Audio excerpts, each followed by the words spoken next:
మనము త్రియేక దేవుడు అన్నప్పుడు యెహోవా దేవుణ్ణి, క్రీస్తుని, పరిశుద్ధాత్మని మనం సపరేట్గా చూస్తున్నాం. అది మన ప్రాబ్లం. ముగ్గురిని సపరేట్ చేస్తున్నాం. కానీ మీకు తెలుసు, వాళ్ళ ముగ్గురు ఎప్పుడు వాళ్ళు సపరేట్గా ఆలోచించట్లేదు తెలుసా? వాళ్ళ ముగ్గురు ఎప్పుడు మేము సపరేట్ అని వాళ్ళు చూడట్లేదు.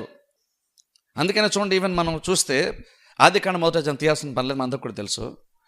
సృష్టిని స్టార్ట్ చేయడానికి మనపు భూమి శూన్యంగాను నిరాకారం ఉంటుండగా ఆత్మ జలములపైన అల్లాడుచున్నప్పుడు యెహోవా వాక్కు పలుకగా భూమి కలిగిన బైబిల్లో చూస్తాం. ఆత్మ ఉన్నాడు, పరిశుద్ధాత్ముడు ఉన్నాడు, జలం అల్లాడుతున్నాడు.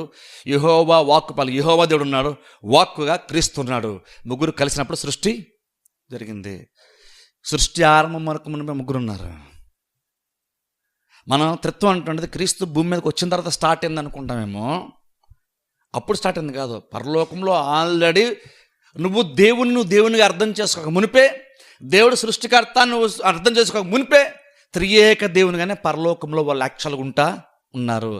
అంటే ముగ్గురు ఎంత కలిసి పనిచేస్తారంటే సృష్టిలో కానీ అన్ని విషయాలు ఎంత కలిసి పనిచేస్తారంటే మనం యాక్చువల్గా వాళ్ళని వేరుగా మనం చూడలేము. జస్ట్ 3 రకాల మెన్షన్ చేయబడ్డారు కాబట్టి వాళ్ళ ముగ్గురు వేరని కాదు. అందుకంటే చూడండి, ఇది మైండ్కి యాక్చువల్గా మనకి అర్థం కాదు. ఎందుకంటే మనం ఎప్పుడైతే 3 అన్నామో, ఎప్పుడైతే 3 సంఖ్య వాడేసామో 3 సపరేట్ అని మనం అనేసుకుంటున్నాం ఆల్రెడీ.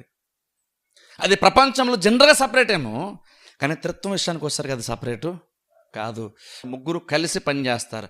ఎంత కలిసి పనిచేస్తారంటే ఒక వ్యక్తే పనిచేసినంత బలంగా, అంత ఐక్యతతో ముగ్గురు కలిసి పనిచేస్తారు. దాంట్లో ఆలోచన నిజంగా అసలు ముగ్గురు మనం వేరు చేయగలమా? వాళ్ళని ముగ్గురు మనం వేరు చేయలేం యాక్చువల్గా.